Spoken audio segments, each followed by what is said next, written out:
आज के क्लास में हम कंप्लीट करेंगे मूविंग चार्जेस एंड मैग्नेटिज्म वाला पार्ट। ये चैप्टर भी काफी इंपॉर्टेंट है बोर्ड के पर्सपेक्टिव से भी और अपने कॉम्पिटिटिव एग्जाम के पर्सपेक्टिव से भी। तो स्टार्ट करते हैं moving charges and magnetism. Moving charges and magnetism में देखोगे ना तो कुछ अपने क्या है इंपॉर्टेंट टॉपिक्स हैं। इंपॉर्टेंट क्या है, यही अपने टोटल 16 टॉपिक में इस चैप्टर को हम क्या करते हैं, बांटते हैं। ठीक है, देखोगे तो सबसे पहले पढ़ते हैं मैग्नेटिक फील्ड के बारे में, फिर ओरिस्टेड एक्सपेरिमेंट, ये सारे अपने लिस्ट ऑफ क्या है टॉपिक्स हैं। तो हम क्या करेंगे, इन्हीं टॉपिक्स को डिटेल में पढ़ेंगे आज के क्लास में। ठीक है, स्टार्ट करते हैं सबसे पहले कहां से, मैग्नेटिक फील्ड से। सबसे पहले बात आएगा कि मैग्नेटिक फील्ड क्या होता है।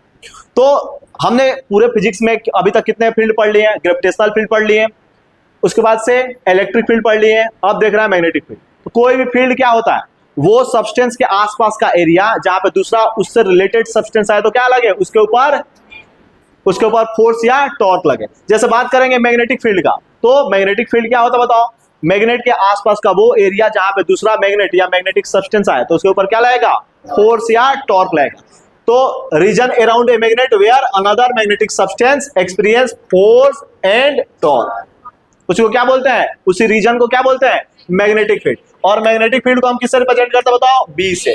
मैग्नेटिक फील्ड को रिप्रेजेंट कैसे करेंगे, बी से। ठीक है, इसके स्ट्रेंथ को हम बी से रिप्रेजेंट करते हैं। और ये कैसा क्वांटिटी है बताओ, वेक्टर क्वांटिटी है। ठीक है, हाँ, इसलिए इसके ऊपर एरो लगाएंगे। बात करेंगे इसका यूनिट का कि मैग्नेटिक फील्ड किस यूनिट में नापते हैं, तो इसका ऐसा यूनिट क्या होता है बताओ, टेस्ला होता है। और टेस्ला के साथ साथ इसको हम टेस्ला का इक्विवेलेंट क्या आता है, वेबर पर मीटर स्क्वायर। ठीक है, इसका सीजीएस यूनिट देखोगे तो क्या है बताओ, गॉस है। और सीजीएस यूनिट गॉस है। एक टेस्ला में कितना गॉस होता है, 10 के पावर 4 गॉस होता है। इसे बात करेंगे इसका डायमेंशन का, तो डायमेंशन क्या होता है, mt-2 a के पावर -1। एक्चुअल में हम आगे ये फॉर्मूला पढ़ने वाला है, F बराबर कौन सा, I/B/L वाला। तो यहां से मैग्नेटिक फील्ड क्या होगा, F डिवाइडेड बाई IL। तो F मतलब क्या, न्यूटन, और I मतलब एम्पियर, और लेंथ मतलब मीटर, यानी न्यूटन पर एम्पियर मीटर। टेस्ला जो होता है ना, टेस्ला, वो इक्विवेलेंट किसके होता है बताओ, न्यूटन पर एम्पियर मीटर। इसका अगर ड्राइव यूनिट देखोगे तो क्या हो जाएगा, न्यूटन पर एम्पियर मीटर। और इसका डायमेंशन हम जानते हैं, फोर्स का डायमेंशन ml/t-2, और नीचे क्या है, एम्पियर, और मीटर के लिए क्या यूज करेंगे, L। तो आराम से हम क्या कर सकते हैं, डायमेंशन निकाल सकते हैं किसका, मैग्नेटिक फील्ड का। और मैग्नेटिक फील्ड अभी हम देखे थे कि कैसा क्वांटिटी, वेक्टर क्वांटिटी। तो इसका डायरेक्शन भी होगा, तो डायरेक्शन निकालने के लिए एक रूल यूज करेंगे जिसको बोलते हैं right hand thumb rule, RHTR, right hand thumb rule. तो आज की क्लास में right hand thumb rule detail में सीखेंगे। उससे पहले मैग्नेटिक फील्ड तो हमने देख लिया। ठीक है, तो सबसे पहले किसने ऑब्जर्व किया था, कोई भी करंट कैरिंग जो वायर होता है उसके आसपास में मैग्नेटिक फील्ड बनता है।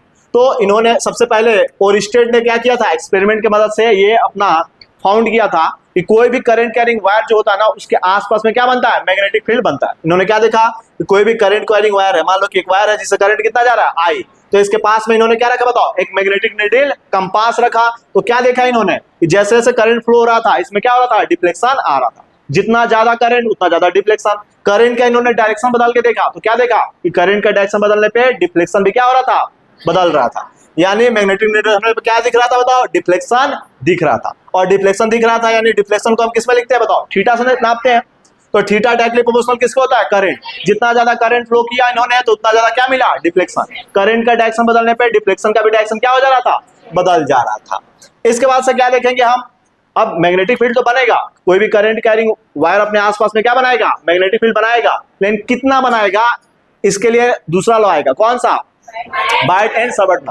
बायट एंड सबर्ट ने मिलकर एक एक्सपेरिमेंट के थ्रू ये पता किया कि कोई भी करंट कैरिंग वायर के आसपास में जो मैग्नेटिक फील्ड बनता है ना, वो कितना बनता है, इन्होंने बताया। तो मान लो कि एक वायर है जिससे करंट कितना जा रहा है, I, तो हमने क्या किया, इन्होंने करंट एलिमेंट की वजह से मैग्नेटिक फील्ड बताया। पूरा करंट की वजह से बताया क्या, नहीं, करंट एलिमेंट की वजह से। तो हमने क्या किया, एक छोटा सा करंट एलिमेंट ले लिया, कितना, IDL। कितना ले लिया बताओ, IDL। तो इन्होंने बताया कि जो करंट एलिमेंट की वजह से यहाँ पे मैग्नेटिक फील्ड आएगा, छोटा सा मैग्नेटिक फील्ड dB आएगा, और वो कितना होगा, तो इन्होंने बताया कि डायरेक्टली प्रोपोर्शनल होगा किसके, IDL के, यानी करंट एलिमेंट के। डायरेक्टली प्रोपोर्शनल किसके हो बताओ, साइन थीटा के भी होगा। और इनवर्सली प्रोपोर्शनल किसके हो बताओ, R स्क्वायर के। तो ये देखा हुआ लग रहा है क्या, ये कूलम्ब्स लॉ से भी क्या है, एनालॉगस है, उससे मिलता जुलता है कि नहीं है।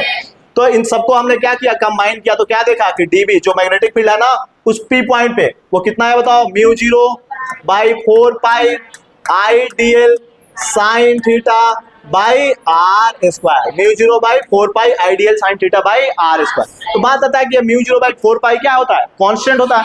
तो ये म्यू जीरो बाई 4 पाई जो होता है ना, इसका वैल्यू कितना होता है बताओ, 10 टू द पावर -7। यूनिट बताना चाहे तो टेस्ला, ऊपर जाएगा तो ये metre divided by ampere, tesla metre पर एम्पियर आ जाएगा, इसलिए कि ऊपर जाएगा मीटर स्क्वायर, नीचे मीटर से कट के टेस्ला मीटर पर एम्पियर आ जाएगा। किसका यूनिट है एक्चुअल में, ये म्यू जीरो का। और म्यू जीरो का हम क्या बोलते हैं बताओ, परमीएबिलिटी बोलते हैं। इसको क्या बोलते हैं बताओ, परमीएबिलिटी बोलते हैं। लेकिन ये एब्सोल्यूट परमीएबिलिटी है, ठीक है। तो इसी में एक टर्म आएगा रिलेटिव परमीएबिलिटी का भी आएगा। उससे पहले हम क्या करेंगे, इसका वेक्टर फॉर्म भी देखेंगे। क्या देखेंगे बताओ, इसका वेक्टर फॉर्म हम देखेंगे। तो इसका वेक्टर फॉर्म क्या होता है बताओ, तो डीबी बराबर म्यू जीरो बाई 4 पाई, यहां पे हम क्या करते हैं बताओ, आई करंट को हम क्या करते हैं बाहर निकाल लेते हैं, इसलिए कि स्केलर है। तो डीएल क्रॉस आर हो जाता है, और नीचे क्या आ जाता है बताओ, आर क्यूब। तो डीएल और क्रॉस आर। तो यहाँ पे देखोगे ना, तो साइन थीटा जो बन रहा था, वो साइन थीटा अपना किसके बीच का, थीटा जो था एंगल किसके बीच का, करंट एलिमेंट और आर के बीच का एंगल है। किसके बीच का एंगल है, करंट एलिमेंट और आर के बीच का एंगल है। तो ये अपना किसका फॉर्म है बताओ, वेक्टर फॉर्म है बायट-सावर्ट लॉ का। बायट-सावर्ट लॉ का क्या है बताओ, वेक्टर फॉर्म है। नेक्स्ट पॉइंट पे आ जाओ, उससे पहले देख लोगे तो एक होता है टर्म कौन सा, रिलेटिव परमीएबिलिटी होता है। जो क्या होता है बताओ, मीडियम में किससे भाग दे दो, एयर वाले से भाग दे दो, तो क्या आ जाता है बताओ, रिलेटिव परमीएबिलिटी। ये क्या होता है बताओ, रिलेटिव परमीएबिलिटी होता है, परमीएबिलिटी होता है, ठीक है। कहाँ कहाँ पे गलत लिखा गया है, हाँ गलत हो रहा है, ठीक है। तो इसको दोबारा देख लेंगे, क्या दिक्कत है, ठीक है। अपने पास ऑप्शन है। तो इसका वेक्टर फॉर्म देखेंगे तो क्या बन जाएगा बताओ, वेक्टर फॉर्म डीवी बराबर क्या होता है बताओ, म्यू जीरो बाई 4 पाई, आई को हम क्या करेंगे बाहर, स्केलर है तो बाहर, तो क्या बन जाएगा यहाँ पे, डीएल क्रॉस आर हो जाएगा। DL cross r divide by नीचे क्या हो जाएगा बताओ, आर क्यूब हो जाएगा, ठीक है। तो ये क्या बताओ अपना बायट-सावर्ट लॉ का वेक्टर फॉर्म, ठीक है। इसी में अपना कभी कभी मीडियम चेंज कर देता है, आसपास का क्या करेगा, मीडियम चेंज कर देगा। तो उसके लिए क्या टर्म यूज करेंगे, रिलेटिव परमीएबिलिटी यूज करेंगे। क्या यूज करेंगे बताओ, रिलेटिव परमीएबिलिटी। और रिलेटिव परमीएबिलिटी जो होता है वो कितना होता है, mu medium divide by mu zero. Medium में क्या करो, एयर या वैक्यूम या फ्री स्पेस वाला परमीएबिलिटी से क्या करो, डिवाइड करो। तो जो टर्म आता है उसी को क्या बोलते हैं, रिलेटिव परमीएबिलिटी। और रिलेटिव परमीएबिलिटी का कोई यूनिट डायमेंशन होगा क्या, नहीं। सेम क्वांटिटी को आपस में डिवाइड करते हैं तो कोई यूनिट डायमेंशन नहीं आता है। बिल्कुल आसान है क्या, बिल्कुल आसान है, ध्यान रखना इसको। बात आएगा कि इसका डायरेक्शन निकालने के लिए क्या यूज करते हैं, right hand thumb rule. Magnetic field तो निकाल दिया कि करंट एलिमेंट की वजह से मैग्नेटिक फील्ड जो आता है वो बायट-सावर्ट ने बता दिया एक्सपेरिमेंट के मदद से। अब बात आता है कि राइट हैंड थंब रूल क्या होता है। तो क्या करते बताओ, सबसे पहले राइट हैंड लेते हैं और किधर करते बताओ, करंट के दिशा में। राइट हैंड लेंगे और किधर करेंगे, करंट के दिशा में। जैसे मान लो कि हमने एक पॉइंट यहाँ पे ले लिया, एक पॉइंट यहाँ ले लिया, तो सबसे पहले राइट हैंड लिया, करंट के दिशा में किया, तो बताओ यहाँ पे मैग्नेटिक फील्ड चाहिए, तो किधर आ रहा है बताओ, बाहर। फिंगर को मोड़ेंगे, जिधर फिंगर मोड़ेंगे ना उधर ही क्या होगा, मैग्नेटिक फील्ड। तो मैग्नेटिक फील्ड किधर आ रहा है बताओ, बाहर आ रहा है। फिर यहाँ पे निकालना मैग्नेटिक फील्ड, तो राइट हैंड लेंगे, थंब किधर, करंट के दिशा में, तो फिंगर किधर जा बताओ, अंदर। अंदर के लिए हम यूज करेंगे कौन सा, क्रॉस। ध्यान रखना है कि एक होता है डॉट, जो इसको बोलते हैं आउटवर्ड। बोर्ड से क्या है, बोर्ड के प्लेन के बाहर की तरफ है, परपेंडिकुलरली आउटवर्ड है, बाहर की तरफ। और ये क्या बताओ, इनवर्ड है, बोर्ड के प्लेन के क्या बताओ, परपेंडिकुलरली अंदर की तरफ है। अंदर के लिए क्या यूज करेंगे, क्रॉस। जैसे बात आएगा कि ये लूप दिया हुआ है, ट्रायंगुलर लूप है, इसके सेंटर पे क्या बताना है, मैग्नेटिक फील्ड का डायरेक्शन। तो क्या करोगे, राइट हैंड लेंगे, थंब को किधर, करंट के दिशा में, तो किधर जा रहा है बताओ, मैग्नेटिक फील्ड अंदर। इसकी वजह से भी बताया होगा मैग्नेटिक फील्ड अंदर, इसकी वजह से भी किधर, अंदर। यानी तीनों साइड्स की वजह से मैग्नेटिक फील्ड किधर आ रहा है, अंदर। और अंदर के लिए क्या करते हैं, क्रॉस, ठीक है। यहाँ पे बताना है तो बताओ, मैग्नेटिक फील्ड बता सकते हैं क्या, किधर आ रहा है, सेंटर पे, मैग्नेटिक फील्ड बाहर। और बाहर के लिए क्या यूज करते बताओ, डॉट यूज करते हैं। मैग्नेटिक फील्ड बाहर के लिए क्या यूज करेंगे, डॉट। तो राइट हैंड थंब रूल से आसानी से निकाल लेंगे क्या, कैसे। राइट हैंड थंब रूल क्या बोलता है, पहले क्या करो, राइट हैंड लो, थंब को किधर, करंट के दिशा में, और फिंगर को मोड़ेंगे तो किधर जाएगा, मैग्नेटिक फील्ड के दिशा बता देगा। फिंगर को कर्ल करेंगे तो क्या दे देगा, मैग्नेटिक फील्ड का डायरेक्शन बता देगा। आसान है, बिल्कुल आसान है। बात आएगा इसी में कि magnetic field due to moving charge. अभी देखे थे हम करंट कैरिंग वायर की वजह से क्या देखे थे, आसपास में मैग्नेटिक फील्ड। अब क्या देखेंगे, मूविंग चार्ज भी तो क्या करे, अपने आसपास में मैग्नेटिक फील्ड बनाएगा। पढ़े थे ना कि चार्ज जब रेस्ट में होता है तो सिर्फ इलेक्ट्रिक फील्ड, चार्ज अगर मोशन में है तो इलेक्ट्रिक फील्ड और मैग्नेटिक फील्ड दोनों बनाता है। और चार्ज अगर एक्सेलरेट होगा तो इलेक्ट्रिक फील्ड, मैग्नेटिक फील्ड और इलेक्ट्रोमैग्नेटिक वेव भी क्या करेगा, जनरेट करेगा। इलेक्ट्रोमैग्नेटिक वेव भी क्या करेगा, आसपास में रेडिएट करेगा। तो ये हमने देखा था। तो मूविंग चार्ज भी क्या करेगा, अपने आसपास में मैग्नेटिक फील्ड बनाएगा। बात आता है कितना बनाएगा, तो मान लो क्यू चार्ज है, कितना वेलोसिटी से चल रहा है, v वेलोसिटी से, तो उससे r दूरी पर हमको क्या चाहिए, p पॉइंट है जहां पे मैग्नेटिक फील्ड चाहिए। तो क्या होता है बताओ, mu 0 by 4 pi Q V sine theta by are square, Q V sine theta by are square. ये तो क्या है, इसका स्केलर फॉर्म है। ये क्या बताओ, इसका स्केलर फॉर्म है। इसी का क्या चाहिए हमें, वेक्टर फॉर्म। तो वेक्टर फॉर्म क्या होता है, म्यू 0 बाई 4 पाई क्यू अपना स्केलर है तो बाहर आ जाएगा, क्या होगा, v vector cross r vector divide by r cube. यहाँ पे v क्या बताओ, वेलोसिटी वेक्टर, और r क्या बताओ, डिस्टेंस वेक्टर या रेडियस वेक्टर बोल सकते हो। ये इसका क्या बताओ, वेक्टर फॉर्म है। आसान है क्या, बिल्कुल आसान है। तो ये भी ध्यान रहेगा, ठीक है।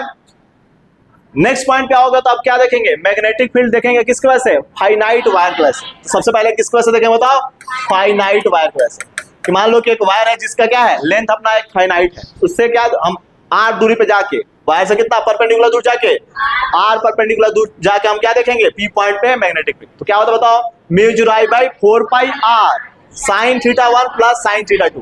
सबसे टॉप पॉइंट से ये जो एंगल बन रहा है कितना, थीटा 1, और बॉटम पॉइंट से थीटा 2। तो mu 0 i by 4 pi r sine theta 1 plus sine theta 2। ये बन जाएगा क्या, मैग्नेटिक फील्ड का वैल्यू। आसान है, आसान है। इसके बाद से बात आएगा कि अगर ये वाला एंगल ना देके कौन सा एंगल दिया हो, ये वाला, तो आसानी से क्या बताएंगे, जहां पे साइन थीटा था वहां पे कॉस आ जाएगा। तो mu 0 i by 4 pi r cos alpha plus cos beta आ जाएगा। आसान है ना, जैसे यहाँ पे देख के बता भी सकते हैं कि अल्फा जो है वो किसके बराबर है, 90 माइनस थीटा 1 के बराबर। और हम जानते हैं कि साइन 90 पे क्या होता है, कॉस में बदल जाता है, इसलिए बदल जाएगा क्या, आसानी से बदल जाएगा। बात आएगा इसी में किसमें, कि अगर इनफाइनाइट वायर हो, अभी तो क्या था, फाइनाइट वायर की वजह से था, इनफाइनाइट वायर हो जाए, यानी एक एंड कहां तक, पॉजिटिव इंफिनिटी तक जाए, और एक एंड कहां तक, नेगेटिव इंफिनिटी तक चला जाए। इससे हमको परपेंडिकुलर दूरी r पे हमको क्या चाहिए, मैग्नेटिक फील्ड चाहिए। तो सिंपल क्या करोगे, यहाँ पे थीटा 1 देखो, यहाँ पे होता तो 0, बढ़ते बढ़ते बढ़ते बढ़ते कहां जाएगा, इंफिनिटी पे जाएगा, तो 90 डिग्री। तो यहाँ पे ये वाला एंगल थीटा 1 भी कितना हो जाएगा, 90 डिग्री, और ये वाला एंगल भी थीटा 2 भी कितना हो जाएगा बताओ, 90 डिग्री। तो मैग्नेटिक फील्ड कितना आ जाएगा, 90 90 रखोगे तो साइन 90 साइन 90 1 1, तो ऊपर से कट जाएगा क्या, तो मैग्नेटिक फील्ड इनफाइनाइट वायर की वजह से कितना आ जाएगा, mu 0 i divided by 2 pi r के बराबर, mu 0 i divide by 2 pi r के बराबर। बात आएगा किसी में सेमी इनफाइनाइट। सेमी इनफाइनाइट मतलब नीचे से हमने आधा तार को काट दिया, तो क्या बन जाएगा, सही बन जाएगा क्या, ये वाला कहां तक जा रहा है, इंफिनिटी तक, नीचे वाला एंड क्या है, फिक्स हो गया यहाँ पे। तो यहाँ से r दूरी पे हमको क्या चाहिए बताओ, मैग्नेटिक फील्ड चाहिए। तो ये सेमी इनफाइनाइट को ऐसे लिख दो, s इनफाइनाइट। तो ये कितना हो जाएगा, म्यू 0 i, एक एंगल यहाँ पे कितना हो जा रहा है 90, एक एंगल 0। तो मान लो कि यहाँ पे थीटा 1 का वैल्यू तो 90 दिख रहा है, और थीटा 2 का वैल्यू कितना दिख रहा है बताओ, 0 डिग्री। तो रखोगे तो कितना आ जाए value, mu 0 i by 4 pi r, 4 pi r के बराबर। और जहां पे r क्या बताओ, परपेंडिकुलर दूरी है, उस पॉइंट का उस वायर से परपेंडिकुलर दूरी है, ध्यान रखना है, नहीं तो क्वेश्चन में क्या करेगा, कंफ्यूज करेगा। तो क्या करना है, वायर से उस पॉइंट का परपेंडिकुलर दूरी लेना है, आसान है। इसमें कुछ स्पेशल केस भी आते हैं कि वायर, मान लो कि यहां से हमने वायर तो ले लिया, लेकिन हमें पॉइंट जो दिया ना वो परपेंडिकुलर दूर पे नहीं है, तो हमें क्या करना पड़ेगा, परपेंडिकुलर दूरी लेना पड़ेगा। क्या लेना पड़ेगा बताओ, परपेंडिकुलर दूरी लेना पड़ेगा। ये वाला परपेंडिकुलर दूरी होगा, मान लो कितना है, ये r दूरी, परपेंडिकुलर दूरी r है। तो वायर तो यहाँ पे है ही नहीं, ये वाला रीजन में वायर है क्या, नहीं है। वायर कहां तक था, यहां तक ही था, यहां से लेके यहां तक। तो मान लो कि हमने क्या किया, इसको वायर को थोड़ा सा एक्सटेंड कर दिया, इसलिए परपेंडिकुलर दूरी वायर से ही लेना है ना। तो वायर यहाँ पे क्या किया हमने, इस रीजन में वायर को एक्सटेंड किया, ठीक है। तो वहां से कितना दूर आ गया, r दूरी। सबसे टॉप वाला पॉइंट कितना एंगल बना रहा है बताओ, अल्फा। और सबसे वाला, ये वाला बॉटम वाला पॉइंट जो है, परपेंडिकुलर दूरी से कितना एंगल बना रहा है, बीटा। तो यहाँ पे ध्यान रखना है, इस रीजन में तो अपना एक्चुअल में तो तार है ही नहीं, तो उसको क्या लेना है, एंगल को जो लेना है, ये जो एंगल बना रहा है ये वाला तार, उसको क्या लेना है, माइनस में लेना है। तो mu 0 i by 4 pi r आएगा, साइन अल्फा भी आएगा, लेकिन क्या करना है, माइनस करके ये वाला लेना है, कौन सा, बीटा वाला। एक्चुअल में वहां पे तार है क्या, नहीं है। तो ये वाला स्पेशल केस भी कभी कभी क्वेश्चन में इस्तेमाल करा लेता है, ध्यान रखना है इसको। बात आएगा कि अगर मान लो कि पॉलीगन होता है, अब एन साइड का पॉलीगन हो जाएगा कि नहीं हो जाएगा, हो जाएगा। तो पॉलीगन मतलब क्या, कोई भी क्लोज हम क्या कर रहे हैं, ज्योमेट्री बना रहे हैं जहां पे साइड्स क्या है बताओ, इक्वल है, तभी रेगुलर पॉलीगन यहाँ पे दे रहे हैं। कौन सा ले रहा है बताओ, रेगुलर पॉलीगन। n बराबर 3 हो जाएगा तो ट्रायंगल, n बराबर 4 क्वाड्रिलेटरल, n बराबर 5 पेंटागन, n बराबर 6 हेक्सागन। ऐसे होगा कि नहीं होगा, होगा। तो मान लो कि n साइड वाला हमने बोल दिया, तो n साइड वाले को क्या बोलेंगे, पॉलीगन है। उसमें साइड का लेंथ हमने कितना ले लिया बताओ, x ले लिया। वहां से उसके एक साइड से सेंटर का जो परपेंडिकुलर दूरी है वो कितना बताओ, r है, ठीक है।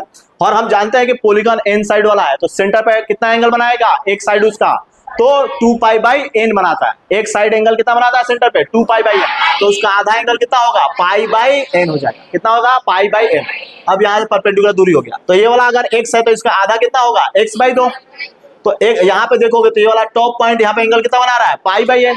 बॉटम पॉइंट कितना एंगल बना रहा है, पाई बाई n। नीचे वाला पॉइंट भी, ठीक है। बात आएगा कि अब मैग्नेटिक फील्ड लिखना है एक साइड के वजह से, तो मैग्नेटिक फील्ड क्या फाइनाइट वायर वाला फॉर्मूला लगाते हैं।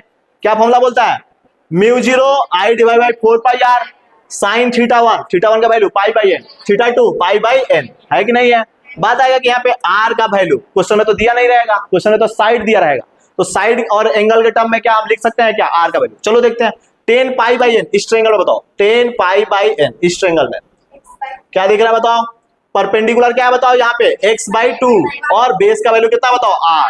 तो क्या यहाँ से r का वैल्यू आ जाएगा क्या, x by 2 cot pi by n के बराबर आ जाएगा, आ जाएगा। ये वाला वैल्यू क्या करेंगे, उठा के रख देंगे यहाँ पे, क्लियर है। और ये क्या होगा, sine pi by n, sine pi by n कितना बार, 2 बार, तो 2 साइन पाई बाई n हो जाएगा।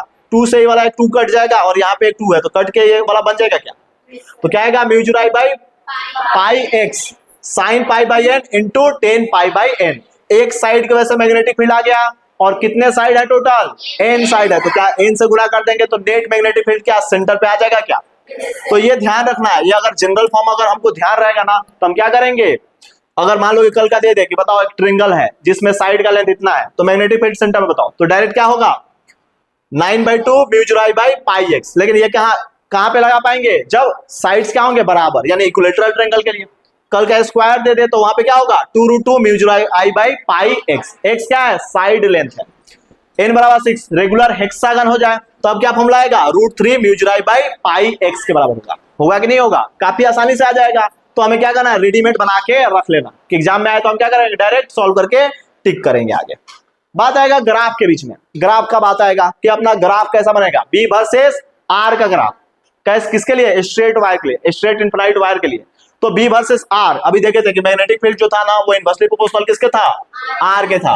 तो इनवर्सली प्रोपोर्शनल r में अगर मान लो कि तार से करंट कहां आ रहा है, बाहर की तरफ आ रहा है, तो मैग्नेटिक फील्ड का जो r के बीच में ग्राफ बनता है ना वो कौन सा क्वाड्रेंट में, फर्स्ट और थर्ड क्वाड्रेंट में बनता है। जैसे हमने देखा ना पॉजिटिव चार्ज वाला case electric field versus r वाला में वैसे ही बना है, लेकिन यहाँ पे इनवर्सली प्रोपोर्शनल टू r है, वहां पे inversely proportional to r square आया था, ध्यान रखना है। बात आएगा कि अगर वायर में करंट किधर, अंदर की तरफ जा रहा है, इनवर्ड करंट जा रहा है, तब मैग्नेटिक फील्ड कहां पे आएगा, सेकंड और फोर्थ क्वाड्रेंट में। कहां है बताओ, सेकंड और फोर्थ क्वाड्रेंट में। और यहाँ भी मैग्नेटिक फील्ड क्या है बताओ, इनवर्सली प्रोपोर्शनल टू r के बराबर है कि नहीं है, बिल्कुल आसान है। यहां पे आओगे, अब बात आएगा कि हमने स्ट्रेट वायर का तो देख लिया, सारे केस स्ट्रेट वायर का देख लिया। अब क्या देखेंगे, कोई भी लूप है जिसमें करंट जा रहा है कुछ, तो उसके सेंटर पे क्या चाहिए, मैग्नेटिक फील्ड। तो मान लो कि एक लूप है जिससे करंट कितना जा रहा है बताओ, I।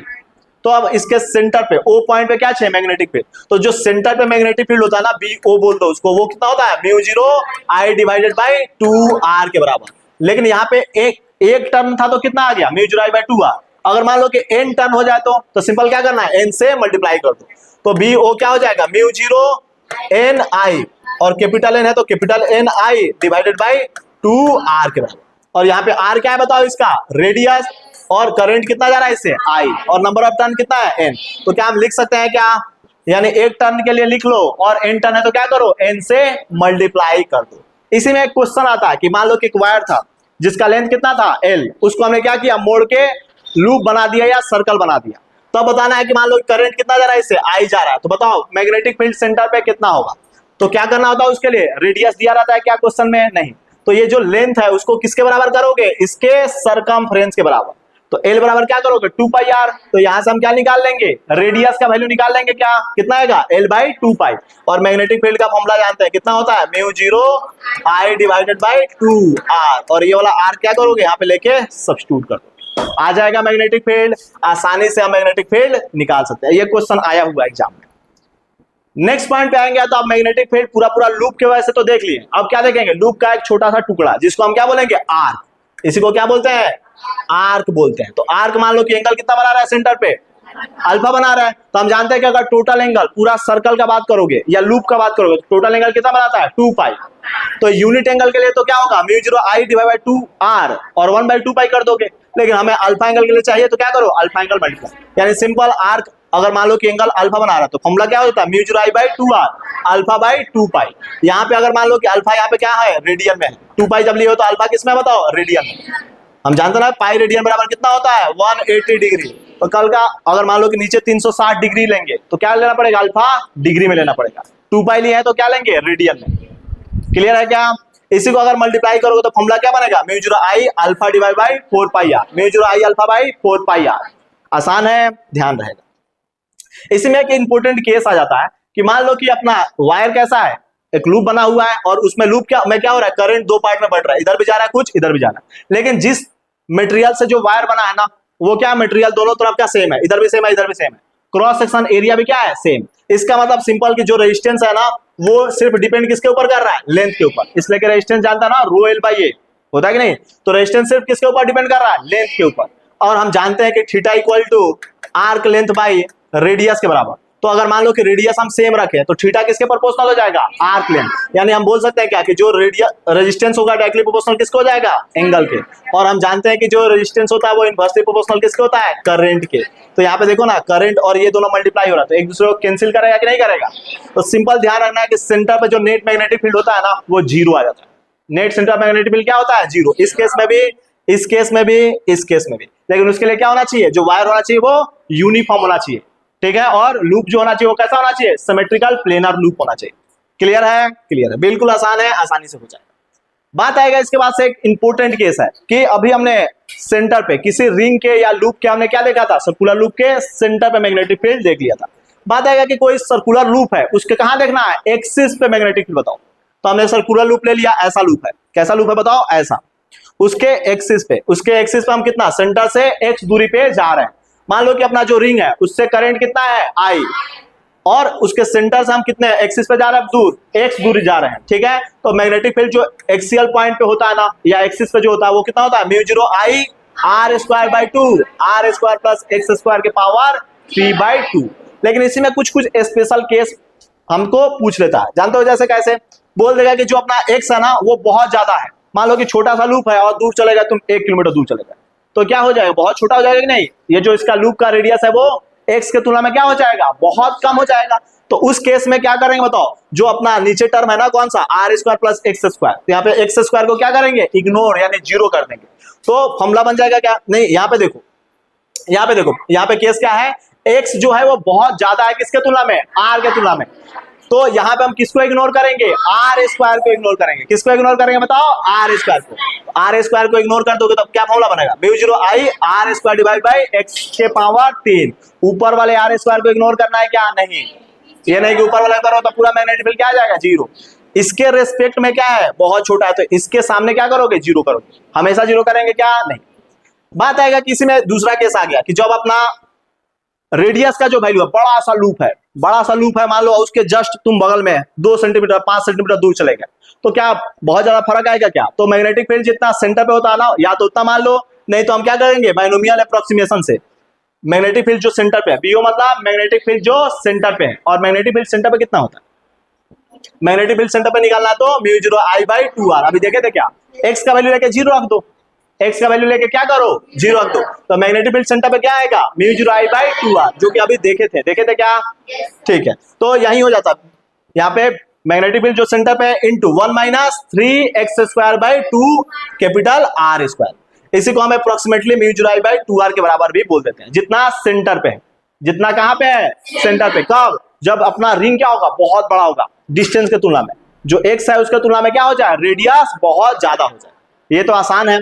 इसी में अपना एक स्पेशल केस आता है कि चेंज इन जो मैग्नेटिक फील्ड होता है ना एक्सियल पॉइंट पे सेंटर के रेस्पेक्ट में कितना चेंज आ रहा है मैग्नेटिक फील्ड में डिवाइडेड बाय सेंटर वाला मैग्नेटिक फील्ड वो किसके बराबर होता है 3x square divide by 2r square. तो इसी को फ्रिक्शनल डिक्रीज भी बोलते हैं कि सेंटर से हम जानते हैं कि दूर जाता है तो मैग्नेटिक फील्ड क्या होता है घटता है। सेंटर से जैसे जैसे दूर जाओगे मैग्नेटिक फील्ड क्या होता है घटते जाता है। सबसे ज्यादा कहां होता है सेंटर पे, रिंग के सेंटर पे सबसे ज्यादा क्या होता है मैग्नेटिक फील्ड। जैसे जैसे दूर जाओगे एक्सिस पे मैग्नेटिक फील्ड क्या होता है घटता है। लेकिन इसी में मान लो कि फॉर्मूला जो है ना इसको क्या करेंगे मॉडिफाई भी कर सकते हैं। मॉडिफाई करोगे, जैसे सेंटर वाला मैग्नेटिक फील्ड में डिवाइड कर दो किससे, जो अपना एक्सिस पॉइंट पे आया है, ए पॉइंट को हमने क्या बोल दिया, एक्सिस पॉइंट है, तो दोनों को डिवाइड करो तो क्या आता है 1 plus x square by are square के पावर 3/2। और ये काफी बार क्वेश्चन में यूज किया है, जेईई मेंस ने इससे क्वेश्चन पूछा है कि जो सेंटर पे मैग्नेटिक फील्ड है डिवाइड बाय एक्सिस वाला मैग्नेटिक फील्ड का हमको क्या बताना है, रेशियो बताना है। तो 1 प्लस क्या होता है x square by are square के पावर 3/2। यहाँ पे एक्स क्या है बताओ, सेंटर से उस पॉइंट का दूरी, आर क्या है बताओ, रेडियस ऑफ रिंग, जिसके वजह से हम क्या कर रहे हैं, मैग्नेटिक फील्ड निकाल रहे हैं। आई क्या उस लूप में क्या बताओ, करंट है, कैपिटल आर उसका रेडियस है। बात करोगे जो मैग्नेटिक फील्ड आया है ना, उसका क्या करेंगे, एक्स के साथ वेरिएशन भी देखेंगे। कौन सा एक्स, सेंटर से उस पॉइंट का जो दूरी नाप रहा है, एक्सियल पॉइंट पे क्या कर रहा है, एक्सिस पे जो दूरी नाप रहा है उसी को तो एक्स बोले ना। तो मैग्नेटिक फील्ड और एक्स के बीच में जो वेरिएशन देखो तो ग्राफ कैसे बनता है, सेंटर पे मैक्सिमम, इधर भी घटता है, इधर भी लेफ्ट में भी घटता है। तो इधर क्या होता है, घटते घटते क्या होता है, इन्फिनिटी पे जाओगे तो जीरो, इन्फिनिटी पे जाएंगे तो क्या होगा, जीरो हो जाएगा कि नहीं हो जाएगा, इसलिए कि 1/इन्फिनिटी क्या होता है, जीरो। लेकिन बात करोगे तो बीच में दो ऐसा पॉइंट आएगा, कहां पे, x बराबर प्लस माइनस r/2 पे, प्लस माइनस r/2 पे क्या देखा जाएगा कि मैग्नेटिक फील्ड अपना क्या आएगा, बराबर आएगा। तो एक पॉइंट हमने ले लिया P, एक पॉइंट ले लिया Q, ठीक है। और मैग्नेटिक फील्ड जो ये x बराबर r/2 पे जो आता है ना, वो कितना आता है, तो मैग्नेटिक फील्ड का वैल्यू आता है 0.716 टाइम्स अब कौन सा, जो सेंटर पे मैग्नेटिक फील्ड है, कितना था बताओ, 0.716 जितना सेंटर पे, बीओ मतलब जितना सेंटर पे, कितना था ये वाला, μ0 I/2r के बराबर। देखे थे क्या ये, देखे थे। इसी में जो ये P पॉइंट और Q पॉइंट कौन सा बताओ, सेंटर से r/2 डिस्टेंस पे, यानी रेडियस के आधा दूरी पे गए हो कि नहीं गए हो। तो ये P और Q पॉइंट को कुछ बोलते भी हैं, क्या बोलते हैं, point of inflection. Point of inflection मतलब वो पॉइंट जहां पे ग्राफ क्या होता है, नेचर चेंज करेगा, या कर्वेचर का क्या होगा, डायरेक्शन चेंज होगा। जैसे मान लो कभी क्या है, कॉनकेव जैसा दिख रहा है, ऐसे हो जाएगा तो क्या होगा, कॉन्वेक्स हो जाएगा, यानी इस पॉइंट पे ग्राफ क्या हो रहा है, अपना नेचर को चेंज कर रहा है, ठीक है। तो उसी को बोलते हैं point of inflection point, zero curvature point, या पॉइंट ऑफ कर्वेचर चेंज भी बोलते हैं। इसी को आगे क्या बोल देते हैं, पॉइंट ऑफ कर्वेचर चेंज, किसको, P और Q पॉइंट को। तो एग्जाम में पूछा हुआ है, तो इसको भी ध्यान रखना। बात होगा कि आप दो रिंग को क्या करेंगे, आपस में कोएक्सियली अरेंज कर देंगे। कैसे अरेंज करेंगे, ये वाला रिंग और ये वाला रिंग एकदम आइडेंटिकल है, आइडेंटिकल इन द सेंस कि दोनों में करंट भी सेम से बह रहा है, लेकिन सेम डायरेक्शन में, सेम सेंस में बह रहा है, और दोनों में नंबर ऑफ टर्न भी क्या है, सेम से, मान लो कि n मान लिया नंबर ऑफ टर्न भी, और दोनों का रेडियस कितना है, r है। लेकिन इसको हमने क्या किया, कितना दूरी पे रखा है, r दूरी पे भी रखा है। जो डिस्टेंस भी है इनके बीच का वो कितना बताओ, सेंटर से सेंटर का डिस्टेंस जितना इनका रेडियस है। तो इस अरेंजमेंट को हम क्या बोलते हैं बताओ, हेल्महोल्ट्ज कॉइल बोलते हैं। क्या बोलते हैं बताओ, हेल्महोल्ट्ज कॉइल बोलते हैं। तो ये हम कॉइल का सिस्टम इसलिए यूज करता है कि क्या हो, हम कांस्टेंट मैग्नेटिक फील्ड या यूनिफॉर्म मैग्नेटिक फील्ड को बना पाए। इन दोनों कॉइल के बीच में जो मैग्नेटिक फील्ड होता है ना, वो कांस्टेंट आ जाता है। इसके वजह से भी कुछ आएगा, इसके वजह से भी आएगा। और वो कितना आता है कांस्टेंट मैग्नेटिक फील्ड का value, 0.72 times of μ0 Ni/r, μ0 Ni/r, जहां पे I क्या बताओ, करंट है। इसमें भी I करंट जा रहा है, इसमें भी कितना करंट जा रहा है बताओ, I करंट जा रहा है। और दोनों में कैसे जा रहा है करंट, सेम सेंस में जा रहा है। यहाँ पे दोनों कॉइल क्या होना चाहिए, कंडीशन भी है, हमेशा हेल्महोल्ट्ज कॉइल बनेगा क्या, नहीं। तो दोनों कॉइल कैसा होना चाहिए, कोएक्सियल, यानी सेम एक्सिस से क्या होना चाहिए, अरेंज होना चाहिए। दोनों का क्या होना चाहिए, कॉमन एक्सिस। देखो कॉमन है क्या एक्सिस। दूसरा कंडीशन क्या है कि करंट दोनों में क्या होना चाहिए, सेम और सेम सेंस में, एक में क्लॉकवाइज तो दूसरे में भी क्लॉकवाइज, एक में एंटी क्लॉक तो दूसरे में भी anti clockwise. Number of turn क्या होना चाहिए, सेम होना चाहिए। और दोनों के बीच का जो सेपरेशन होना चाहिए, दोनों के रेडियस के बराबर होना चाहिए। दोनों के बीच में देखो सेपरेशन रेडियस के बराबर है कि नहीं है। तो इस अरेंजमेंट को क्या बोलते हैं, हेल्महोल्ट्ज कॉइल। और किस लिए यूज करते हैं, यूनिफॉर्म या कांस्टेंट मैग्नेटिक फील्ड को ऑब्टेन करने के लिए, बनाने के लिए। इसमें अब आगे कुछ लॉ देखेंगे, एम्पियर सर्किटल लॉ देखेंगे। उससे पहले हमने पढ़ा था कि चार्ज जब था तो चार्ज के वजह से क्या आया था बताओ, रेस्ट चार्ज की वजह से इलेक्ट्रिक फील्ड। और इलेक्ट्रिक फील्ड का कैलकुलेशन के लिए दो लॉ आया था क्या, कौन कौन सा, एक था कूलम्ब्स लॉ, एक था गॉस लॉ। तो कूलम्ब्स लॉ क्या किए थे, छोटे मोटे पॉइंट चार्ज डिस्ट्रीब्यूशन वगैरह के लिए कूलम्ब्स लॉ, और बड़े बड़े अगर सीट की वजह से या सॉलिड स्फीयर हो जाए, हॉलो स्फीयर हो जाए, उनके डिस्ट्रीब्यूशन की वजह से इलेक्ट्रिक फील्ड निकालने के लिए कौन सा लॉ, गॉस लॉ। वैसे ही अपना देखोगे ना, तो कोई भी हम करंट कैरिंग जो वायर है वो आसपास में मैग्नेटिक फील्ड बना रहे हैं, तो मैग्नेटिक फील्ड निकालने के लिए अभी क्या यूज कर रहे थे, BSL मतलब बायट सरबट लॉ। अब बायट सरबट लॉ तो छोटे मोटे मान लो डिस्ट्रीब्यूशन के लिए कर दे रहा है, एक तार दो तार के लिए तो कर देगा, लेकिन अब मान लो कि बहुत सारे तार आ जाए या कोई सोलेनोइड बन जाए, अभी आगे देखेंगे सोलेनोइड बनेगा, टोरॉइड हो जाए, तो उसके लिए कौन सा लॉ यूज करेंगे, उसको ऐसे मैग्नेटिक फील्ड निकालने के लिए एम्पियर सर्किटल लॉ देखेंगे। तो अब कौन सा देखेंगे लॉ बताओ, एम्पियर सर्किटल लॉ देखेंगे। तो एम्पियर सर्किट लॉ क्या बोलता है, लाइन इंटीग्रल ऑफ जो मैग्नेटिक फील्ड होता है ना, लाइन इंटीग्रल मतलब इसी को बोलते हैं, line integral of magnetic field मतलब ऐसा सिंपल बोलता है कि लाइन इंटीग्रल ऑफ जो मैग्नेटिक फील्ड होता है वो किसके बराबर, म्यू जीरो टाइम्स ऑफ किसके, इस लूप से या कोई भी बंद लूप से कितना नेट इनक्लोज करंट जा रहा है। जैसे मान लो कि एग्जांपल ले लिया ये वाला एक लूप दिख रहा है क्या सब लोगों को, इसमें कितना करंट जा रहा है, बाहर की तरफ आ रहा है कितना I1, बाहर की तरफ कितना आ रहा है बताओ I3, अंदर की तरफ I2 और I4 जा रहा है। तो नेट I इंक्लोज लिखना होगा या I इंक्लोज बोल दो या नेट करंट जब लिखने का बारी आएगा तो बाहर वाले को क्या ले लो, पॉजिटिव, एक को किसी को पॉजिटिव मानना पड़ेगा कि नहीं, तो हमने बाहर वाले करंट को क्या मान लिया, पॉजिटिव। तो बाहर कौन कौन सा बताओ, I1 प्लस कितना बताओ I3 माइनस करके अंदर कितने हैं बताओ I2 प्लस I4। तो क्या ये नेट इनक्लोज करंट लिख लेंगे क्या, ये लिखने आना चाहिए। नेट इनक्लोज करंट लिख लिए तो क्या करो, म्यू जीरो टाइम से मल्टीप्लाई कर दो। म्यू जीरो मतलब परमिएबिलिटी, अभी देखे था ना, और म्यू जीरो का वैल्यू कितना था 4 पाई इंटू 10 के पावर -7, 4 पाई इंटू 10 के पावर -7 देखे थे क्या, और यूनिट वाला भी देखे थे क्या आया था, टेस्ला मीटर पर एम्पियर आया था क्या, बिल्कुल आसान है। और यहाँ पे जो डॉट प्रोडक्ट करेंगे ना तो ध्यान क्या देना है कि मैग्नेटिक फील्ड और जो एलिमेंट लेना है, पहले एलिमेंट क्या ले रहे थे बायट-सैवर्ट लॉ में, जो वायर था उसके ऊपर एलिमेंट ले रहे थे कि नहीं ले रहे थे। यहाँ पे एलिमेंट जो लेंगे ना तो ये लूप जो तार को सबको घेरे कि नहीं बांधे हैं, ये क्या करेंगे लूप से क्या करेंगे बांध देंगे, तो ये लूप के ऊपर एलिमेंट लेंगे। अभी आगे देखेंगे डेरिवेशन में। अभी ध्यान देना है कि ये जो बना है ना, ये तार को सबको घेरे जिस लूप से, इस लूप को क्या बोलेंगे, एम्पीरियन लूप बोलेंगे। और ध्यान क्या रखना है जब एम्पियर सर्किट लॉ लगाते समय कि जो अपना करंट होना चाहिए वो कैसा होना चाहिए, कांस्टेंट या स्टेडी करंट। कांस्टेंट करंट को भी स्टेडी करंट ही बोलते हैं। और यहाँ पे जो करंट होना चाहिए सिमेट्रिकल डिस्ट्रीब्यूशन होना चाहिए करंट का। उसके बाद से जो लूप का शेप है, कौन सा लूप का, एम्पीरियन लूप का, वो शेप कैसा भी हो सकता है, लूप क्या हो सकता है, कैसा भी हो सकता है। और बी और डीएल के बीच में जो एंगल लेते हैं वो क्या लेते हैं, या तो 0-180 या 90 डिग्री, 0-180 या 90, यानी ये दोनों आपस में क्या होना चाहिए, परपेंडिकुलर या तो पैरेलल होना चाहिए, परपेंडिकुलर या तो पैरेलल होना चाहिए, नहीं तो उतना यूजफुल हो पाएगा क्या एम्पियर सर्किट लॉ, नहीं हो पाएगा। तो देखो लैंग्वेज क्या है, लाइन इंटीग्रल ऑफ जो मैग्नेटिक फील्ड होता है किसके along, along any close path, या अलोंग एनी क्लोज पाथ जो इक्वल होता है किसके, म्यू जीरो टाइम्स किसके, जो इनक्लोज आई इनक्लोज के, mu zero times of I enclose. और शॉर्ट में बोलना हो तो क्या बोलोगे, क्लोज इंटीग्रल ऐसे होता है, ये क्लोज इंटीग्रल का साइन है, इंटीग्रल के ऊपर क्या लगा दो, ऐसे लूप बना दो, क्लोज इंटीग्रल ऑफ किसका बताओ, हाँ, या यहाँ पे जो डीएल लेंथ हो गया तो इसको क्या बोल दो, line integral of magnetic field. लेकिन कब लगाते हैं line integral of magnetic field, close path में लगाए, किस में लगाए बताओ, क्लोज पाथ। तो लाइन इंटीग्रल मैग्नेटिक फील्ड बराबर mu zero times of net current enclose with in the Gaussian surface. Net current enclose with in the कौन सा सरफेस, गॉसियन या एम्पीरियन, एम्पीरियन सरफेस या लूप, लूप। यहाँ पे surface का बात करेंगे क्या, वहां पे 3D बना था, गॉस लॉ में क्या बना था, 3D सरफेस बना था। यहाँ पे सिर्फ क्या बना है, तार को ऐसे वायर से क्या किया, बांधे हैं, सिर्फ लूप बना है, सरफेस ऐसा 3D वाला है क्या, नहीं, सिर्फ क्या बना है, तार से ऐसे बांधे हैं।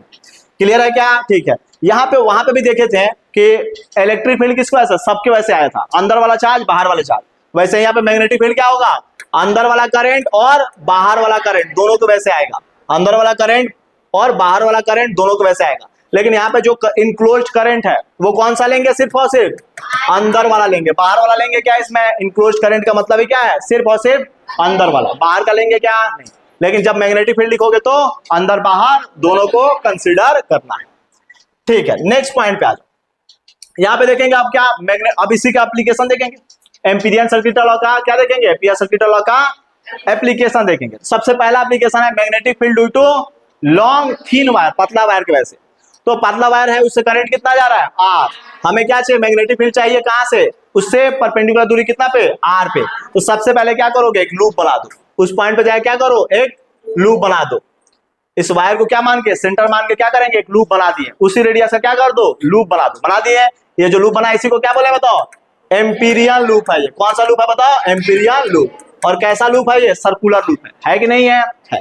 अब यहाँ पे क्या करोगे, एक एलिमेंट ले लेंगे क्या, डीएल लेंथ का एलिमेंट, तार के ऊपर एलिमेंट नहीं लेना, कहाँ लेना है, जो लूप बना है उसके ऊपर एलिमेंट लेना, ध्यान रखना। बायट-सैवर्ट लॉ में कहाँ लिए थे एलिमेंट, तार के ऊपर, और यहाँ पे लूप के ऊपर क्या करना है, एलिमेंट लेना, ध्यान रहेगा। तो एम्पीरियर सर्किट लॉ लगा दो, बी डॉट डीएल बराबर mu zero times of net current, और नेट करंट कितना है बताओ, इनक्लोज्ड आई है।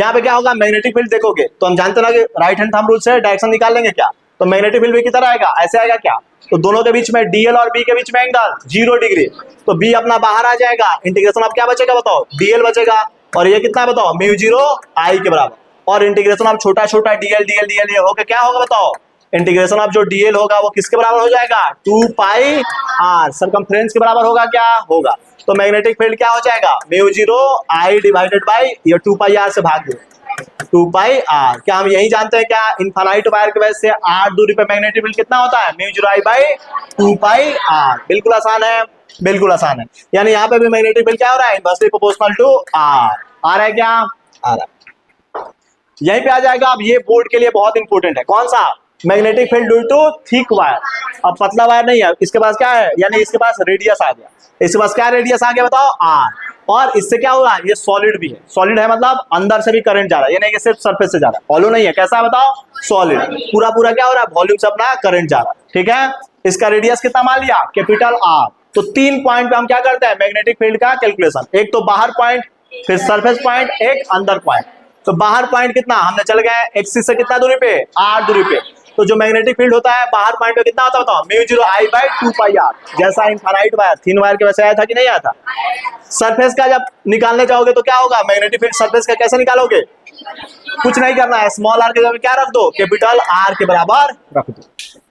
जब बात आएगा इनसाइड का तब क्या करना पड़ेगा, ध्यान रखना पड़ेगा, इसलिए कि यहाँ पे करंट का वैल्यू पूरा पूरा लेंगे क्या नहीं, अब क्या होगा यहाँ पे जो इस एम्पिरियल लूप से करंट जाएगा, यहाँ पे एम्पिरियल लूप बनाएंगे कि नहीं बनाएंगे, तो इस एम्पिरियल लूप से जो करंट जाएगा उसी को लेंगे, और इस एम्पिरियल लूप से करंट थोड़ा क्या जाता है, अलग जाता है, तो मैग्नेटिक फील्ड आराम से लिखोगे तो क्या आएगा, mu 0 I r divide by 2 pi are square, आसानी से डेरिवेशन कर लेते हैं क्या, कैसे होता है बताओ, जैसे करंट लिखना, मान लो कि I1 बोल दिए, इससे करंट कितना जा रहा है बताओ, I1, तो I1 का वैल्यू कैसे लिखोगे, total current divide by pi are square into छोटा सा ये रेडियस जो लिए हुए हैं, इससे करंट लिख लो कितना, इससे पाई इंटू आर स्क्वायर, ये वाला अपना करंट जाएगा, तो ये वाला करंट को लेकर सब्स्टिट्यूट करते हैं तो अंदर मैग्नेटिक फील्ड कितना आता है बताओ, mu 0 I r divide by 2 pi are square, और यहाँ पे mu 0 I by 2 pi are square ऐसे तो है ही, लेकिन इसी को क्या करते हैं कि स्पेशल टर्म हमने देखा था करंट डेंसिटी वाला, कि I by capital pi are square जो है ना, पाई आर स्क्वायर वाला जो है उसके जब क्या लिख दोगे जे,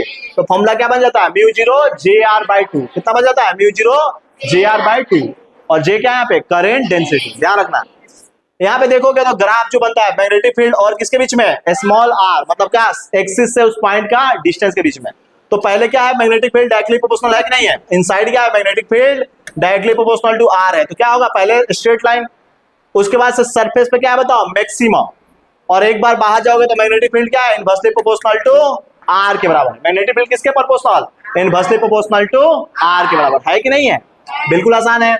इसी में कहा जाता है कैविटी वाला, जैसा हमने देखा था ना इलेक्ट्रोस्टेट में भी कैविटी वाला, कि स्फीयर के अंदर से, गोला के अंदर से क्या किया था, एक हमने कुछ निकाल लिया, कुछ पोर्शन को उसमें से निकाल लिया, वैसे ही यहाँ पे हमने सॉलिड अपना वायर के, सॉलिड वायर में से हमने क्या किया, एक छोटा सा पोर्शन को, जैसे मान लो पाइप है, सॉलिड पाइप है या सॉलिड वायर है, उसमें से क्या किया, एक पतला सा वायर को हमने निकाल लिया, बहुत सारे होते हैं कि नहीं कॉपर के तार में, उसमें से क्या किया, एक पोर्शन को निकाल लिया, और जिसको निकाला उसका मान लो कि उसका सेंटर कितना बताओ, O2 है, इसका भी कुछ रेडियस होगा कि नहीं होगा, और बड़ा वाला अपना जो अपना पूरा पूरा सॉलिड स्फीयर वायर था उसका भी कुछ रेडियस होगा, तो मान लो इसका रेडियस कितना था A, इसका रेडियस कितना है बताओ B, तो जो मैग्नेटिक फील्ड रिमेनिंग की वजह से जो बचा हुआ है शेडेड रीजन दिख रहा है कि नहीं दिख रहा, पूरा पूरा के वैसे नहीं, तो हमने क्या किया पूरा में से कुछ काट के निकाल लिया, तो कुछ काट के निकाल लिया, तो बचा हुआ के वजह से मैग्नेटिक फील्ड आएगा कि नहीं आएगा, तो बचा हुआ के वजह से जो मैग्नेटिक फील्ड आता है वो कितना आता है, म्यू 0 जे, और दोनों सेंटर के बीच का दूरी, दोनों सेंटर के बीच का दूरी को अगर हमने आर मान लिया तो क्या होगा, यही वाला आर, दोनों सेंटर के बीच का दूरी, किसके किसके सेंटर, पूरा पूरा सॉलिड अपना जो वायर था उसका सेंटर, और जो कैविटी काट के निकाला है उसके सेंटर के बीच का दूरी लेते हैं और डिवाइड बाय 2 कर देते हैं, आसान है कि नहीं है। और इसी को वेक्टर फॉर्म में भी लिख सकते हैं, क्या लिखोगे, mu 0 J cross O1 O2 divided by क्या होगा 2, और यहाँ पे हम जानते हैं करंट डेंसिटी भी क्या होता है, वेक्टर क्वांटिटी होता है, आसान है कि नहीं है, आसान है, बिल्कुल आसान है, कर लोगे। बात आएगा यहीं पे मैग्नेटिक फील्ड ड्यू टू, अब क्या देखेंगे, हॉलो वायर, हॉलो में भी कौन सा, अब इनर डायमीटर, इनर रेडियस अलग है, आउटर रेडियस अलग है, पाइप है जिसका क्या है इनर आउटर रेडियस अलग अलग, हॉलो वाले में एक ऐसा भी आता है जिसका क्या होगा सिर्फ और सेल जैसा एकदम, मतलब पतला सा है, तो इसमें जो करंट जाएगा वो कहां से जाएगा बताओ? सिर्फ और सिर्फ सरफेस से जाएगा। जाएगा कि नहीं जाएगा? अंदर से कोई करंट जाएगा क्या? नहीं जाएगा। तो यहाँ पे अगर पूछ लेना कि मैग्नेटिक फील्ड बताओ, तो यहाँ पे तो आसान है। क्या हो बताओ? बाहर पॉइंट का तो क्या होगा? बाहर वाला तो same as it is copy करो, mu zero I by 2 pi small R. Surface का भी क्या होगा? अगर कैपिटल आर इसका रेडियस है तो mu zero I by 2 pi capital R. लेकिन अब बात जब अंदर का आएगा तो अंदर कोई चार्ज करंट है क्या? नहीं है। तो मैग्नेटिक फील्ड अंदर कितना होगा? 0 हो जाएगा। तो जैसे वहां पे भी होता था ना, नॉन कंडक्टिंग हॉलो स्फीयर या कंडक्टिंग अपना सॉलिड स्फीयर बोल दो, कंडक्टिंग सॉलिड स्फीयर बोल दो या हॉलो स्फीयर बोल दो, तो वहां पे क्या आता था? पहले 0 रहेगा सेंटर से सरफेस तक, उसके बाद से क्या होगा? मैक्सिमम, और फिर डिक्रीज होगा। ऐसे ही आता था क्या? तो यहाँ भी देखो, अंदर से लेकर सरफेस तक क्या है बताओ? 0। मैग्नेटिक फील्ड अंदर से लेकर सरफेस तक 0, सरफेस पे मैक्सिमम, उसके बाद से इनवर्सली प्रोपोर्शनल टू आर है, आर स्क्वायर नहीं, इनवर्सली प्रोपोर्शनल टू आर। तो ये वाला भी हमें क्या करना है? ध्यान रखना है। बी वर्सेस आर ग्राफ इसका आसान बन जाएगा क्या? ऐसा बात आएगा इसी में। अगर मान लो कि ऐसा बन जाए कि इनर डायमीटर भी दे दे, इनर रेडियस भी दे दे, आउटर रेडियस भी दे दे, और करंट कहां से? इस रीजन से क्या हो रहा है? करंट जा रहा है। इस रीजन से क्या हो रहा है बताओ? करंट जा रहा है। तो जब बाहर पॉइंट पे निकालना होगा ना, बाहर पॉइंट पे निकालना होगा, तो कुछ दिमाग लगाना है क्या? नहीं, सिंपल क्या करना? Mu zero I by 2 pi r. बाहर पॉइंट का क्या होगा? Mu zero I by 2 pi are.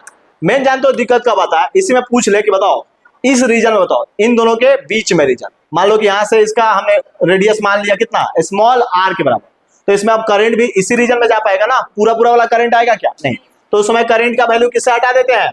Are square minus small a square divide by b square minus a square into total current I. जहां पे total current आई था, तो इस reason से सिर्फ क्या जाएगा? स्मॉल आई करंट जाएगा। तो जब मैग्नेटिक फील्ड लिखोगे तो मैग्नेटिक फील्ड क्या लिखोगे बताओ? म्यू जीरो, अब कौन सा? छोटा वाला करंट। तो छोटा वाला करंट का वैल्यू लेके सब्स्टिट्यूट कर दोगे क्या? डिवाइड बाय नीचे क्या आता है? 2 पाई, और ये वाला कौन सा? 2 पाई स्मॉल। तो ये क्या उस मिड पॉइंट पे आ जाएगा क्या? बीच पॉइंट पे पूछ ले तो मैग्नेटिक फील्ड आ जाएगा। तो ये वाला थोड़ा सा स्पेशल केस है, इसको क्या करना है? ध्यान रखना है।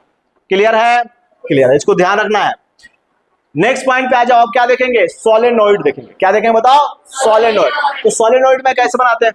तो सिंपल क्या करना है? कोई भी एक सिलेंडर जैसा शेप का लेना है, रॉड ले लो या कुछ भी ले लो, कंडक्टर इंसुलेटर कुछ भी हो सकता है। ये वाला अपना क्या होना चाहिए? सिलेंडर शेप का होना चाहिए बस, ठीक है। उसके ऊपर क्या करना है? कंडक्टिंग तार को लेना है, तांबा का तार ले लो या कोई भी ले लो, कोई भी अपना कॉपर का तार ले लो, ठीक है। कॉपर तार को लेकर क्या करो? उसके ऊपर सिलेंडर के ऊपर क्या करना है? लपेटना है। किसके फॉर्म में? हेलिक्स के फॉर्म में। तो क्या बन जाएगा बताओ? सोलेनोइड। कोई भी अपना सिलेंडर का अपना फ्रेम लेके उसके ऊपर क्या करना है? कंडक्टिंग वायर को लपेटना है। किसके फॉर्म में? हेलिक्स के फॉर्म में। तो क्या बन के तैयार हो जाएगा? सोलेनोइड। तो सोलेनोइड ये बन गया। करंट कितना जा रहा है इससे? आई। तो जब मैग्नेटिक फील्ड निकालने का बारी आएगा ना, तो मैग्नेटिक फील्ड देखो, एक तो क्या होगा? इसके बीच वाला रीजन में आएगा, और एक यहाँ पे आएगा, एंड पॉइंट पे भी आएगा, सबसे किनारे पे, और कुछ अपना बाहर भी निकालने के लिए आ सकता है कि बाहर बताओ कितना आएगा। तो ध्यान रखना है कि जो मैग्नेटिक फील्ड आता है ना, कहाँ पे? सेंटर पॉइंट पे या एक्सिस पॉइंट पे जो आता है वो कितना आता है बताओ? म्यू जीरो एन आई। म्यू जीरो एन आई। अभी देखेंगे कि स्मॉल एन क्या है। यहाँ पे स्मॉल एन क्या है? Number of turn per unit length. मान लो कि number of turn capital n है, सोलेनोइड में कितना टर्न? एन। तो उसमें क्या करो? इसके लेंथ से बात करो। तो number of turn per unit length क्या होता है? स्मॉल एन होता है। क्लियर है? ठीक है। इसी में पूछ लेता है कि एज पे बता दो या एंड पॉइंट पे। एंड बोल दो या इसी को क्या बोलते हैं? एज पॉइंट पे बताओ। तो वो कितना हो जाता है? जितना सेंटर पे होता है उसके आधा। तो कितना हो बताओ? Mu zero n I by 2 के बराबर आ जाएगा क्या? ठीक है। और बात आएगा जब यहाँ पे मैग्नेटिक फील्ड का, तो वो कितना आएगा? 0। यहाँ पे बताओ मैग्नेटिक फील्ड, तो कितना आएगा? 0 आएगा। क्या आएगा? इसमें एक ग्राफ बनता है। इसका ग्राफ बनता है कैसे बताओ? तो देखोगे तो ग्राफ अपना क्या होता है बताओ? सेंटर पे क्या है बताओ? मैक्सिमम, और इधर जाएगा तो क्या होगा? डिक्रीज होगा कि नहीं होगा? सेंटर पे क्या होगा? तो मैक्सिमम, और उसके बाद इधर जाओगे तो क्या होगा? डिक्रीज होगा। इधर आओगे तो क्या होगा? डिक्रीज होगा। होगा कि नहीं होगा? और डिक्रीज होते होते बहुत बाहर जाओगे तो क्या होगा? 0। तो देखा जाता है कि मैग्नेटिक फील्ड सेंटर पे अपना क्या होता है बताओ? यहाँ पे, तो वो कितना बताओ? म्यू जीरो एन आई। और जो बाहर पॉइंट एज पॉइंट पे देखोगे तो कितना होगा? Mu zero n I by 2। यही तो एंड पॉइंट का है ना, है कि नहीं है? ये मैग्नेटिक फील्ड वर्सेस डिस्टेंस के बीच में ग्राफ आ जाता है। किसके लिए? सोलेनोइड के लिए। सोलेनोइड के लिए बना लेंगे क्या? आसान है कि नहीं है? आसान है। और बाहर मैग्नेटिक फील्ड क्या होगा? ये बढ़ते बढ़ते क्या होगा? 0। ये बाहर बाहर जाते जाएगा तो क्या होगा? 0 हो जाएगा। इसके बाद से अब क्या करेंगे? फाइनाइट वाला देखेंगे। ये कैसा सोलेनोइड था बताओ? इनफाइनाइट सोलेनोइड था। अब क्या देखेंगे बताओ? Finite solenoid. यानी इसका क्या होगा? एक फिक्स लेंथ होगा कि नहीं होगा? होगा। तो मान लो कि एक किनारा से एक पॉइंट हमने कोई पी पॉइंट लिया, जहां पे हमें क्या चाहिए बताओ? मैग्नेटिक फील्ड निकालना है। तो पी पॉइंट पे हमें क्या निकालना बताओ? Magnetic field. एक किनारा से एंगल कितना बना रहा है बताओ? θ1। दूसरा किनारा से कितना एंगल? θ2। तो जो मैग्नेटिक फील्ड फाइनाइट सोलेनोइड के लिए आता है कितना आता है? μ0 Ni/2 cos θ1 प्लस cos θ2 आता है क्या? काफी आसानी से बता देंगे। लेकिन यहाँ पे इंपॉर्टेंट पॉइंट क्या ध्यान रखना है कि जस्ट बाहर मैग्नेटिक फील्ड देखोगे ना तो वो जीरो आता है कि non zero? Non zero. Infinite solenoid में जीरो, यहाँ पे नॉन जीरो। जस्ट बाहर जाओगे तो मैग्नेटिक फील्ड कितना होगा? Non zero. ध्यान रहेगा? ध्यान रहेगा। आसान है कि नहीं है? अब इसी में क्या करेंगे? सोलेनोइड को घुमा के क्या करेंगे? रिंग जैसा बना देंगे। यानी रिंग शेप्ड जो अपना सोलेनोइड होता है ना, रिंग शेप सोलेनोइड को ही क्या बोलते हैं बताओ? टोरॉइड बोलते हैं। क्या बोलते हैं बताओ? टोरॉइड। तो रिंग शेप सोलेनोइड ही अपना क्या है बताओ? टोरॉइड। तो देखो हमने क्या किया? सोलेनोइड को घुमा के रिंग बना दिया, तो ये क्या बताओ? टोरॉइड बन गया। तो टोरॉइड में हमने क्या किया? सेंटर से मान लो कि ये वाला रेडियस कितना बताओ? ए है। आउटर रेडियस कितना बताओ? बी है। और ये जो अपना येलो कलर का दिख रहा है ना, ये वाला का हमने रेडियस क्या मान लिया? स्मॉल आर मान लिया। तो स्मॉल आर क्या बताओ? वो एवरेज रेडियस है। ए और बी का क्या बताओ? Average radius. यानी हम यहाँ पे लिख सकते हैं आर बराबर क्या लिखोगे? ए प्लस बी बाई 2 के बराबर। अब बात आएगा कि मैग्नेटिक फील्ड कितना होता है? तो मैग्नेटिक फील्ड इसी रीजन में होता है, इस दोनों के बीच में ही क्या होता है? मैग्नेटिक फील्ड होता है। और कितना होता है मैग्नेटिक फील्ड? तो जितना सोलेनोइड का था, कितना? μ0 Ni। लेकिन बात आएगा कि यहाँ पे n कैसे लिखोगे? तो हमने क्या देखा था? Number of turn per unit length. और लेंथ के जगह पे क्या लिखोगे? L या 2πr? 2πr। और ये जो r है वो कितना बताओ? एवरेज के बराबर। ये जो r है वो क्या है? एवरेज रेडियस है। बात आएगा कि यहाँ पे मैग्नेटिक फील्ड कितना होता है इस रीजन में? तो जीरो। इस रीजन में मैग्नेटिक फील्ड कितना होता है? जीरो। बाहर मैग्नेटिक फील्ड कितना होता है बताओ? बाहर मैग्नेटिक फील्ड भी जीरो। सिर्फ और सिर्फ मैग्नेटिक फील्ड इन दोनों के बीच में मिलता है। क्लियर है? क्लियर, बिल्कुल आसान है। इसके बाद सब क्या देखेंगे? मैग्नेटिक फोर्स के बारे में देखेंगे। किसके बारे में देखेंगे बताओ? Magnetic force. कि जब अपना मूविंग चार्ज होगा, मूविंग चार्ज के ऊपर क्या लगेगा? मैग्नेटिक फील्ड के अंदर चलाएंगे तो मैग्नेटिक फोर्स लगेगा। कोई भी हम चार्ज को क्या करेंगे? मैग्नेटिक फील्ड के अंदर चलाएंगे तो उसके ऊपर क्या लगेगा? मैग्नेटिक फोर्स लगेगा। और मैग्नेटिक फोर्स कितना लगता है? अगर मान लो कि मैग्नेटिक फील्ड और वेलोसिटी के बीच में एंगल कितना है? थीटा। तो अपना जो मैग्नेटिक फोर्स लगता है वो कितना लगता है? Q into V cross B के बराबर। कितना लगता है बताओ? Q into V cross B। और यहाँ पे दिख रहा है जब भी क्रॉस प्रोडक्ट होता है तो हम जानते हैं ना कि यहाँ पे जो मैग्नेटिक फोर्स है वो किसके परपेंडिकुलर आएगा बताओ? वेलोसिटी के। मैग्नेटिक फोर्स और किसके परपेंडिकुलर आएगा बताओ? मैग्नेटिक फील्ड के। पढ़े क्या क्रॉस प्रोडक्ट में? यहाँ पे आराम से हम क्या करेंगे? राइट हैंड थंब रूल से भी डायरेक्शन निकाल सकते हैं जहां भी क्रॉस प्रोडक्ट आता है। बात आएगा कि जब मैग्नेटिक फोर्स क्या हो गया? वेलोसिटी के परपेंडिकुलर, तो मैग्नेटिक फोर्स वर्क कितना करेगा? जीरो। हमने पढ़ा है ना कि जब भी वेलोसिटी के परपेंडिकुलर अगर फोर्स आ गया तो वर्क कितना करेगा? मैग्नेटिक फोर्स वर्क कितना करेगा? Work done by magnetic force कितना होगा? जीरो। और work done by magnetic force zero, तो work done by all the forces equal to क्या होता है? Change in kinetic energy. ये अगर जीरो हुआ तो चेंज इन काइनेटिक एनर्जी भी क्या? जीरो। यानी काइनेटिक एनर्जी जितना शुरू में उतना ही काइनेटिक एनर्जी बाद में। यानी मैग्नेटिक फोर्स अपना स्पीड को बदलता है क्या? नहीं। मैग्नेटिक फील्ड अपना मैग्नेटिक फोर्स जो है वो सिर्फ क्या बदलेगा? डायरेक्शन को। ये अपना स्पीड को नहीं बदलता, सिर्फ और सिर्फ क्या बदलता है? डायरेक्शन। ठीक है। तो कभी कभी क्वेश्चन आ जाता है कि रुका हुआ चार्ज को हम अगर मैग्नेटिक फील्ड में रख दे तो क्या चलने लगेगा? नहीं। चलेगा क्या? नहीं। इसलिए कि स्पीड बदलता है क्या? ये सिर्फ क्या करता है? इधर उधर घुमा देता है। सिर्फ क्या करता है? डायरेक्शन बदलता है। चलो अब देखते हैं। और मैग्नेटिक फोर्स होता कितना बताओ? Q into V cross B। यहीं पे हम अपना क्रॉस प्रोडक्ट लगा देंगे तो क्या होगा? QVB आ जाएगा क्या? QVB साइन थीटा आ जाएगा कि नहीं आ जाएगा? QVB sine theta. और थीटा किसके बीच का एंगल है बताओ? वेलोसिटी और मैग्नेटिक फील्ड के बीच का एंगल। इसमें स्पेशल केस आ जाएगा कि अगर एंगल का वैल्यू कितना हो जाए? जीरो या 180 डिग्री, तो अपना मैग्नेटिक फोर्स कितना होगा? जीरो। क्यों जीरो होगा? इसलिए कि साइन जीरो या 180 पे क्या होता है? जीरो होता है। कितना होता है बताओ? जीरो। जीरो हो जाएगा। तो रास्ता कैसा? जब मैग्नेटिक फोर्स लगेगा ही नहीं, घुमाने वाला फोर्स ही जीरो हो गया, तो घूमेगा क्या इधर उधर? तो सीधा जैसे जा रहा था वैसे ही। तो कैसा रास्ता पे जाएगा? सीधा रास्ता पे। लेकिन बात आता है कि अगर थीटा का वैल्यू कितना हो जाए? 90, तो साइन 90 पे क्या होता है? Maximum value. और साइन 90 पे मैक्सिमम, तो फोर्स भी क्या आएगा? मैक्सिमम। और यहाँ पे रास्ता कैसा? गोल गोल घूमता है।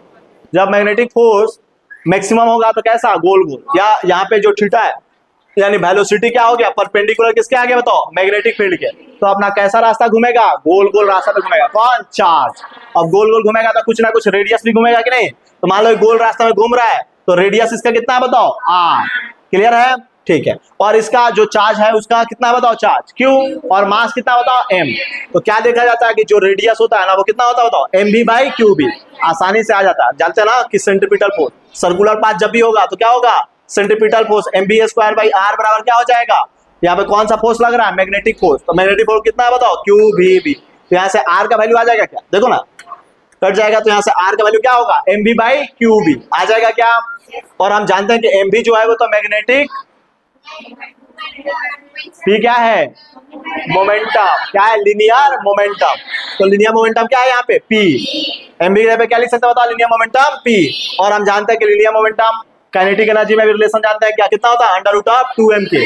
और हम जानते हैं काइनेटिक एनर्जी बराबर क्या होता है, चार्ज इनटू पोटेंशियल के बराबर भी होता है, एक्सेलरेटिंग पोटेंशियल है ये।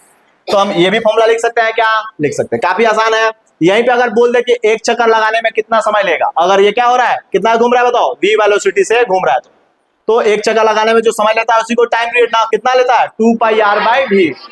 अब ये इसी में हम क्या करेंगे, आर बाई वी का वैल्यू यहां से उठा के रखेंगे तो कितना आएगा, 2 पाई एम बाई क्यू बी के बराबर। कितना है बताओ, 2 पाई एम बाई क्यू बी।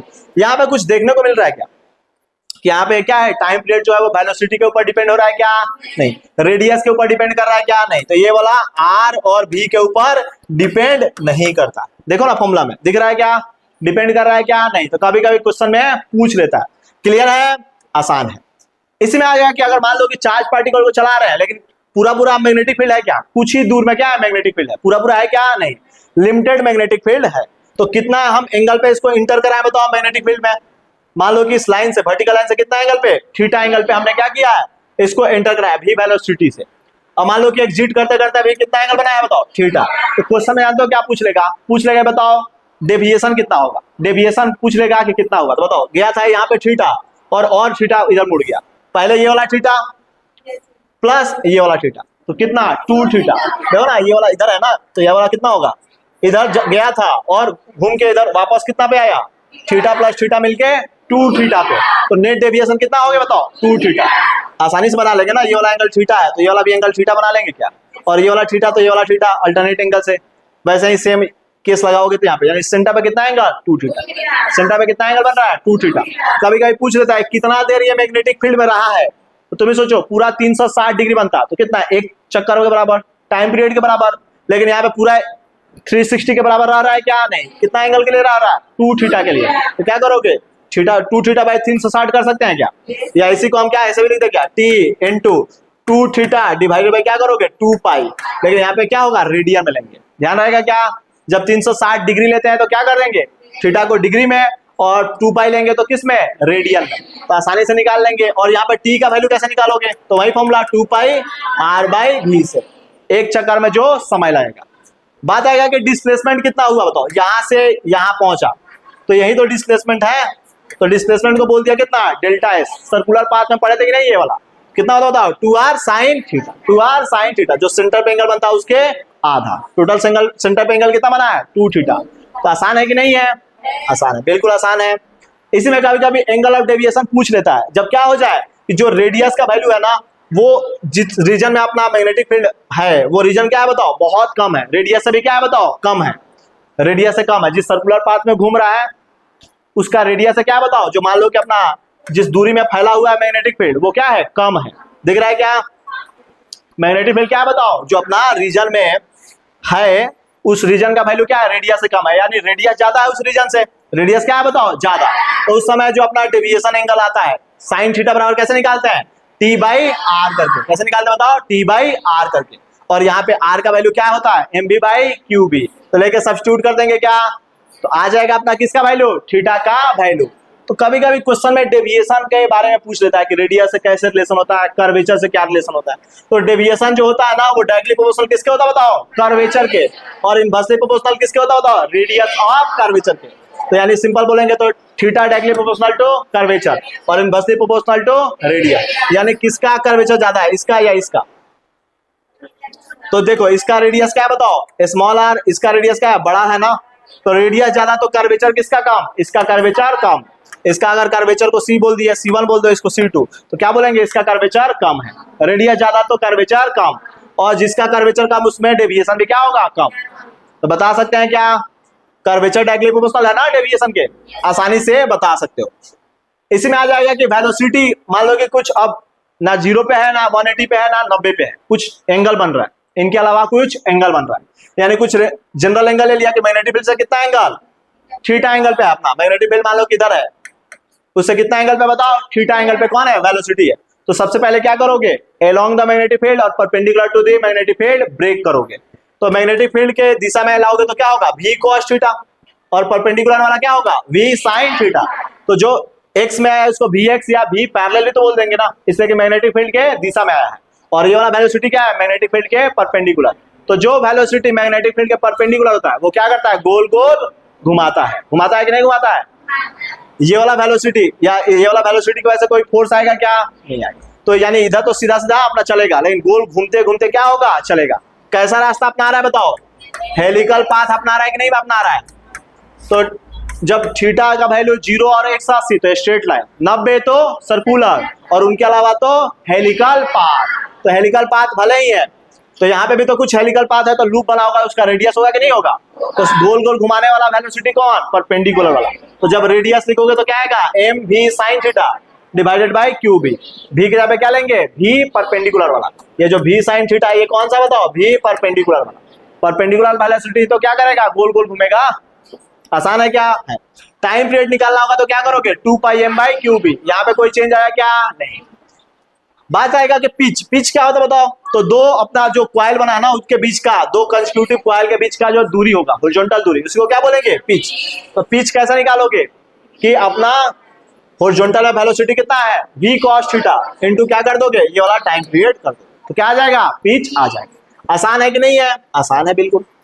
इसी में देखो ये जो सब हमने किया है ना, इसी में क्या हो गया, पूछ लेगा कि मान लो कि चार्ज पार्टिकल का हमें क्या होना चाहिए, वैल्यू पता होना चाहिए कि नहीं, उसका चार्ज और मास हमें क्या होना चाहिए, पता होना चाहिए। तो चार्ज और मास देखो यहाँ पे, चार्ज और मास कितना बताओ। जैसे पार्टिकल है अपना कौन सा, इलेक्ट्रॉन, तो इलेक्ट्रॉन का चार्ज कितना होता है बताओ, E, और मास कितना होता है बताओ, Me। और E का वैल्यू जानते हैं ना कितना, 1.6 इंटू 10 पावर माइनस 19 कूलम, और मास ऑफ इलेक्ट्रॉन कितना, 9.1 इंटू 10 की पावर माइनस 31 kg। क्लियर है क्या। और मास ऑफ प्रोटॉन लगभग बराबर होता है मास ऑफ न्यूट्रॉन के, और वो कितना होता है 1.6 इंटू 10 पावर माइनस 27 kg के बराबर होता है क्या।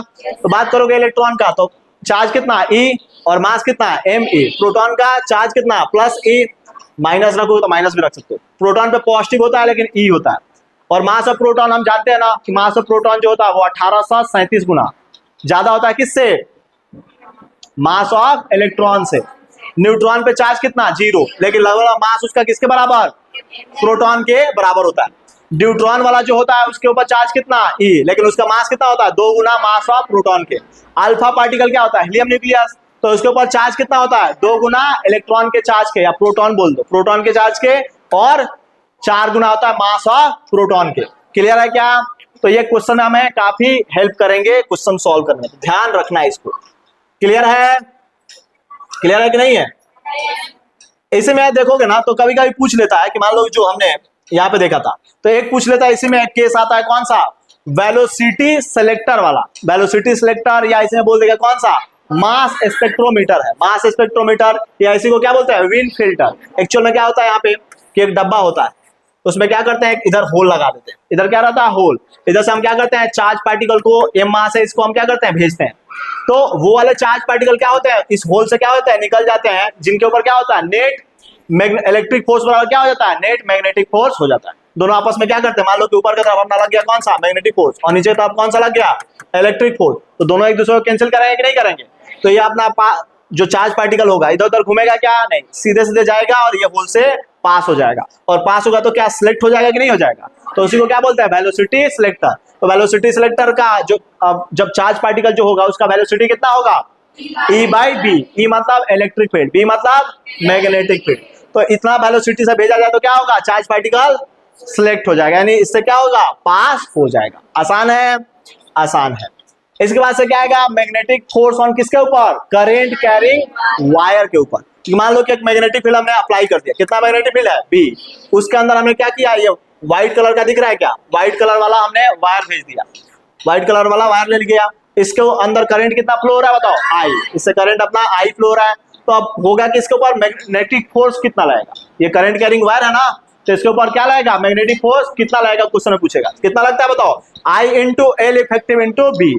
एल इफेक्टिव मतलब ये किनारे से ये किनारे को जोड़ने वाला जो सीधा लाइन है उसी को क्या बोलते हैं, एल इफेक्टिव, यानी इसको डिस्प्लेसमेंट लेंथ भी बोलते हैं, इसी को क्या बोल देते हैं कभी कभी, डिस्प्लेसमेंट लेंथ है, क्या बताओ, डिस्प्लेसमेंट लेंथ के बराबर। आसान है कि नहीं है। तो एक मैग्नेटिक फोर्स जो होता है किसके ऊपर, करंट कैरिंग वायर के ऊपर, कितना आता है, I into L effective cross B, या इसी को हम ऐसे बोल देते हैं, अगर मान लो एल और बी क्या आपस में, एल और बी आपस में क्या है बताओ, परपेंडिकुलर, तो क्या फॉर्मूला आएगा, आई बी एल, एल इफेक्टिव को एल बोल दिया था हमने, आएगा कि नहीं आएगा, जो यूज किए थे डायमेंशन निकालते समय यूज किए थे क्या, तो कोई भी करंट कैरिंग वायर के ऊपर एक्सटर्नल मैग्नेटिक फील्ड में रखने पे कितना मैग्नेटिक फोर्स लाएगा, आई बी एल, कब, जब लेंथ, इफेक्टिव लेंथ और मैग्नेटिक फील्ड आपस में क्या होंगे, परपेंडिकुलर होंगे। तो ये वाला लिखने का मतलब क्या है कि तीनों के तीनों आपस में परपेंडिकुलर, ये इस पे परपेंडिकुलर तो होता ही है, इसके ऊपर परपेंडिकुलर होता है क्या, ये तो क्रॉस प्रोडक्ट से भी जानते हैं कि नहीं जानते हैं। इसी का अगर मान लो कि मैग्नेटिक फोर्स का क्या निकालना है, डायरेक्शन, तो कौन सा रूल यूज करता है, राइट हैंड पाम रूल। तो राइट हैंड पाम रूल क्या बोलता है कि राइट हैंड लेना है और चारों ये जो उंगली है, थंब के अलावा ये चारों जो उंगली है उसको किधर रखना है बताओ, मैग्नेटिक फील्ड के दिशा में, थंब को किधर करना बताओ, करंट के दिशा में, किधर करना बताओ, करंट के दिशा में, और करंट यहाँ पे नहीं दिया तो क्या इफेक्टिव करंट में जाएंगे क्या, हाँ, तो इफेक्टिव, तो फोर्स किधर लग रहा है बताओ, ऊपर की तरफ लग रहा है क्या, मैग्नेटिक फोर्स, किधर फोर्स लग रहा है बताओ, ऊपर की तरफ, तो पाम क्या लग रहा है, ऊपर, यानी मैग्नेटिक फोर्स कहाँ, ऊपर की तरफ। क्लियर है, आसान है कि नहीं है। राइट हैंड लेना है, चारों उंगली किधर, मैग्नेटिक फील्ड के दिशा में, थंब किधर, करंट के दिशा में, तो पाम क्या बताएगा, पाम यानी ये वाला क्या बताएगा, मैग्नेटिक फोर्स बताएगा। आसान है कि नहीं है, आसान है। इसी को फ्लेमिंग लेफ्ट हैंड रूल से भी निकाल सकते हैं, लेकिन वो सब यूज करेंगे क्या, नहीं करेंगे। इसमें आता है कि कोई भी मान लो कि हमने क्या किया, एक लूप है जिसको हमने क्या किया, मैग्नेटिक फील्ड में ले जाके रख दिया, कोई भी अपना करंट कैरिंग लूप है उसको कहां ले जाके रख दिया, मैग्नेटिक फील्ड के अंदर रख दिया। अब पूछ लेगा क्वेश्चन में कि बताओ, क्वेश्चन में क्या पूछेगा कि बताओ कि इस लूप के ऊपर नेट फोर्स कितना लगेगा, तो इस लूप के ऊपर नेट फोर्स कितना लगेगा, जीरो। नेट फोर्स इस लूप के ऊपर कितना लगेगा बताओ, जीरो। देखो ये वाला फोर्स इसको कैंसिल करेगा, ये वाला फोर्स इसको कैंसिल करेगा, नेट फोर्स कोई लगता है क्या, नहीं।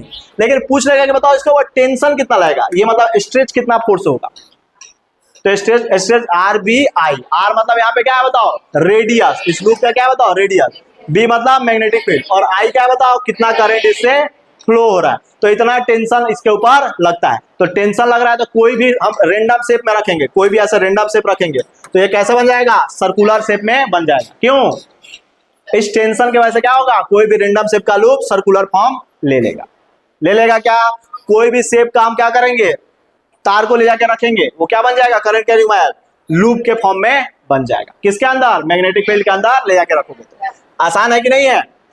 इसके बाद से एक टॉपिक आता है कौन सा, magnetic force between two parallel current carrying wire. तो यहाँ पे ध्यान रखना है कि दो वायर है, 1 और 2, इसमें करंट कितना, I1, इसके करंट I2। तो जो मैग्नेटिक फोर्स, मान लो किससे हमने एलिमेंट कितना ले लिया, DA, तो मैग्नेटिक फोर्स पर यूनिट लेंथ जो होता है वो कितना होता है, mu 0 I1 I2 by 4 pi D, और D क्या होता है, इन दोनों वायर के बीच का दूरी है। इसी को अगर जनरल फॉर्म में लिखोगे तो फोर्स पर unit length mu 0 I1 I2 by 4 pi D। इसमें क्वेश्चन आता है कि दोनों तार में क्या हो, सेम दिशा में करंट जा रहा है, तो अट्रैक्ट की रिपेल, तो दोनों अट्रैक्ट करेगा कि रिपेल करेगा, तो दोनों अट्रैक्ट करेगा। सेम दिशा वाला क्या करता है बताओ, अट्रैक्ट करता है, दोनों क्या करेगा एक दूसरे को अट्रैक्ट, और दोनों में अपोजिट दिशा में जाएगा तो रिपेल, दोनों में अपोजिट दिशा में तो रिपेल, तो सेम डायरेक्शन में जाएगा तो क्या करेगा बताओ, अट्रैक्ट करेगा। ध्यान रखना है इसको, थोड़ा उल्टा चलता है चार्ज से, ठीक है, और अपोजिट डायरेक्शन में होगा तो क्या करेगा, रिपेल करेगा। क्लियर है क्या। और इसी में एक टर्म आता है कौन सा, 1 एम्पियर वाला, क्या था बताओ कि बताओ 1 एम्पियर का डेफिनेशन क्या होगा। तो 1 एम्पियर का डेफिनेशन करने के लिए I1 I2 का वैल्यू कितना 1 1 रख दो, और डिस्टेंस का वैल्यू कितना कर दो दोनों तार के बीच का 1 मीटर। तो जो फोर्स लगेगा, फोर्स पर यूनिट लेंथ कितना लगेगा बताओ, 2 × 10⁻⁻7 न्यूटन पर मीटर, कितना लगेगा बताओ, 10⁻⁻7 न्यूटन पर मीटर।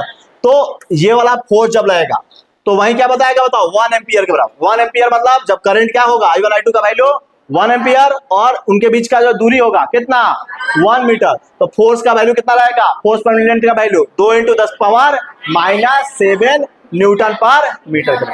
आसान है कि नहीं है? इसके बाद से बात आएगा कि अब इसी में इक्विलिब्रियम वाला क्वेश्चन आता है। एनसीईआरटी में देखोगे ना तो एक तार है, करंट कैरिंग तार है, ठीक है। बोल देगा कि अगर मान लो कि इसका मास कितना है, m है, ठीक है, और ये क्या है, इक्विलिब्रियम है, हवा में है, तो कैसे हवा में रह सकता है? जितना अगर मान लो कि नीचे की तरफ क्या लगेगा, ग्रेविटी फोर्स mg, उतना क्या लगना पड़ेगा ऊपर की तरफ, मैग्नेटिक फोर्स कौन सा, मैग्नेटिक फोर्स कौन सा, IBL के बराबर। मैग्नेटिक फोर्स कितना लगेगा, अगर मान लो कि करंट I है और मैग्नेटिक फील्ड अगर B हमने अप्लाई किया इसमें, तो इसके ऊपर फोर्स कितना लगेगा, मैग्नेटिक फोर्स IBL। तो तुम ही सोचो तभी तो बैलेंस हो पाएगा। नीचे वाला जितना mg लग रहा है उतना ही क्या कर दो, मैग्नेटिक फोर्स ऊपर लगा दो, तो क्या बैलेंस हो जाएगा क्या? तो इससे एनसीईआरटी में क्वेश्चन है, एनसीईआरटी में क्या है बताओ, इससे क्वेश्चन है, ध्यान रहेगा, ठीक है। बात आएगा किसी में दो वायर दे देगा, दो वायर दे देगा, मैग्नेटिक फील्ड बाहर से अप्लाई किया क्या, नहीं, दो वायर है, दोनों में क्या दिया, करंट दे दिया है, और मान लो कि इसमें एक टर्म यूज किया लेमडा, जो कि क्या है, मास पर यूनिट लेंथ है। बोल देगा कि ऊपर वाला तार क्या है बताओ, इक्विलिब्रियम में, तो इक्विलिब्रियम में कब रहेगा, जब फोर्स पर यूनिट लेंथ, फोर्स पर यूनिट लेंथ जो ऊपर लग रहा है वो किसके बराबर हो जाए, जो अपना लेमडा जी के बराबर, ये मास पर यूनिट लेंथ वाला जो अपना वेट है उसके बराबर होना पड़ेगा। यानी फोर्स पर यूनिट लेंथ, ये स्मॉल एफ क्या है बताओ, फोर्स पर यूनिट लेंथ है, ये क्या है बताओ, फोर्स पर यूनिट लेंथ के बराबर। तो वो किसके बराबर करोगे, लेमडा इंटू जी, और लेमडा क्या है यहाँ पे, मास पर यूनिट लेंथ। तो क्या हम आसानी से बता सकते हैं, क्या बता सकते हैं।